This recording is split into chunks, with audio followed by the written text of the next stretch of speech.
Hello बच्चों, आज मैं आप लोगों को क्लास 6 की जो आपके पास न्यू एनसीईआरटी की बुक है ना, उसमें हमने अपना चैप्टर नंबर 8 स्टार्ट कर रखा है, प्लेइंग विद कंस्ट्रक्शन। तो लास्ट क्लास में अगर आप लोगों को याद होगा तो मैंने आपको कंस्ट्रक्ट करना सिखाया था कि कैसे हम एक रेक्टेंगल कंस्ट्रक्ट कर सकते हैं और उसके अंदर जो डायगोनल होता है वो एक 90 डिग्री के एंगल उसको दो पार्ट्स में डिवाइड कर सकता है, 60 और 30 में। याद है ना? आज उसी का ही एक और केस करते हैं, सेकेंड क्वेश्चन करते हैं। यहाँ पेज नंबर में एक बार आपको बता देती हूँ, ये 208 पे है ये। ठीक है, चलिए।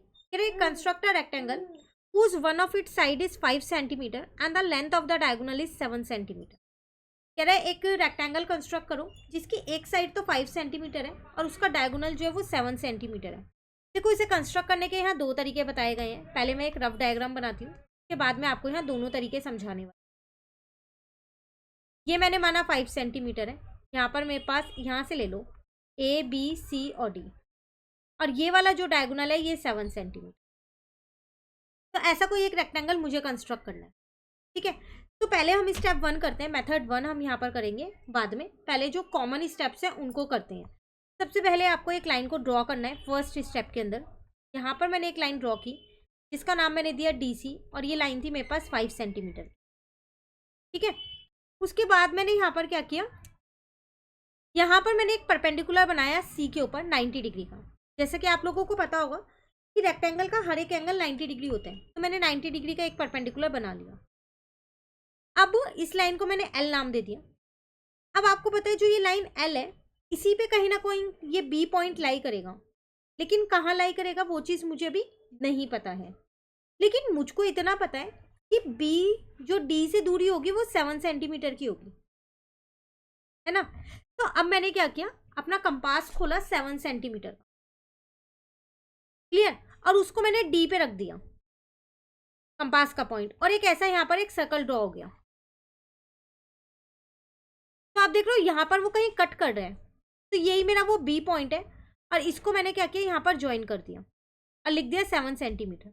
अब बिल्कुल 101% ये 7 सेंटीमीटर ही होगी लाइन, अगर आपने कंपास ठीक से खोल के सर्कल ठीक से ड्रॉ किया है तो। ये मेथड 1 हम कर रहे हैं, इस चीज़ का ध्यान रखिएगा, हम फर्स्ट मेथड पे आ चुके हैं अपने। ठीक है, अब मुझे A भी चाहिए, तो मैंने क्या किया, यहाँ पर D पे अगेन एक परपेंडिकुलर बनाया 90 डिग्री का, और B पे एक परपेंडिकुलर बनाया 90 डिग्री का। फिलहाल के लिए मैं इस सर्कल को इरेज कर दूं। अब आपको पता चल गया ना B पॉइंट कहाँ से आया। एक परपेंडिकुलर बनाया यहाँ पर, जहां पर ये दोनों परपेंडिकुलर कट हुए वहां मेरा A पॉइंट आ गया।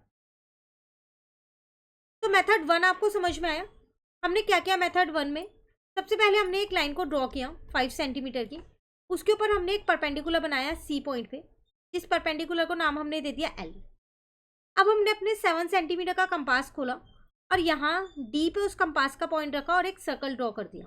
थर्ड स्टेप था ये। यहाँ पर मेरे पास एक पॉइंट आ गया, जो पॉइंट है मेरा B। ठीक है, अब D पे मैंने परपेंडिकुलर बनाया एक, और एक मैंने B पे परपेंडिकुलर बनाया। जहाँ ये दोनों कट हुए वो मेरा पॉइंट आ गया A। ये तो हो गया मेरा मेथड 1, बन गया। मेरी जो फिगर मुझे चाहिए थी, रिक्वायर्ड फिगर, वो आ गई। इसे ज्वाइन कर देना, 7 सेंटीमीटर लिख देना। अब बात आती है यहाँ मेथड 2 कौन सा है, उसको भी जान लो। देखो, जैसे हमने फर्स्ट मेथड में हमने एक लाइन को ड्रॉ किया 5 सेंटीमीटर की, यहाँ उसको नाम दे दिया CD, फिर यहाँ एक परपेंडिकुलर बनाया, ठीक है, उसको L नाम दिया। अब मैंने यहाँ एक पूरा सर्कल बनाया हूँ सिर्फ इसलिए कि मुझे यहाँ पर B पॉइंट मिल जाए L के ऊपर। तो क्या पूरा सर्कल बनाना ज़रूरी है? बिना सर्कल बनाए नहीं हो सकता? बिल्कुल हो सकता है। आप 7 सेंटीमीटर का कंपास खोलो, पूरा सर्कल ना बनाओ, D पे रख के सिर्फ एक आर्क लगा दो ना 7 सेंटीमीटर की। आपको क्या चाहिए? आपको तो आर्क चाहिए ना, यहाँ एक कटिंग पॉइंट चाहिए ना, तो वो मैंने सिर्फ आर्क लगा दी, पूरा सर्कल ना ड्रॉ करके, और उसके बाद इसको मैंने इससे ज्वाइन कर दिया। क्लियर है? तो बस सिर्फ एक आर्क लगा दिया, बाकी स्टेप सेम ही है। D पे भी आपने क्या किया, एक परपेंडिकुलर बना दिया, एंड देन ये B पॉइंट आया, इस पे भी एक परपेंडिकुलर बना दिया। जहाँ ये दोनों कट हुए वो आपका A पॉइंट आ गया। यहाँ आपने 7 सेंटीमीटर लिख दिया, यहाँ भी 5 सेंटीमीटर लिख दिया। तो ये था आपके पास मेथड 2, कि आप पूरा सर्कल ना बना के एक छोटा सा आर्क लगा दो। तो ये मेथड भी आपको यहाँ पर दे रखा है। मेथड 1 ये रहा आपके पास, मेथड 2 ये रहा। तो आप किसी भी तरीके से कर सकते हैं। सर्कल लगाना तो फिर बहुत बड़ी सी फिगर नहीं हो जाएगी, आर्क वाला मेथड ज़्यादा आसान है, तो आप उससे कर सकते हैं इसको ईजिली। क्लियर? तो बाकी ये कंप्लीट हो गया है। 90 के एंगल्स आपके ड्रॉ हो गए हैं हर जगह, लेकिन मेंशन ज़रूर कर दीजिएगा कि ये भी 90 डिग्री है आपके पास, ये भी 90 है, ये पूरा 90 है, सब जगह मेंशन कीजिएगा। ठीक है, चलिए कंप्लीट हो गया। अब हमारे पास यहाँ फिगर इट आउट के क्वेश्चंस हैं, इनको मैं आपको नेक्स्ट क्लास में कराती हूँ। दोनों टॉपिक्स अच्छे से कर लेना, कहीं दिक्कत लगे कमेंट करके पूछ लेना। Thank you.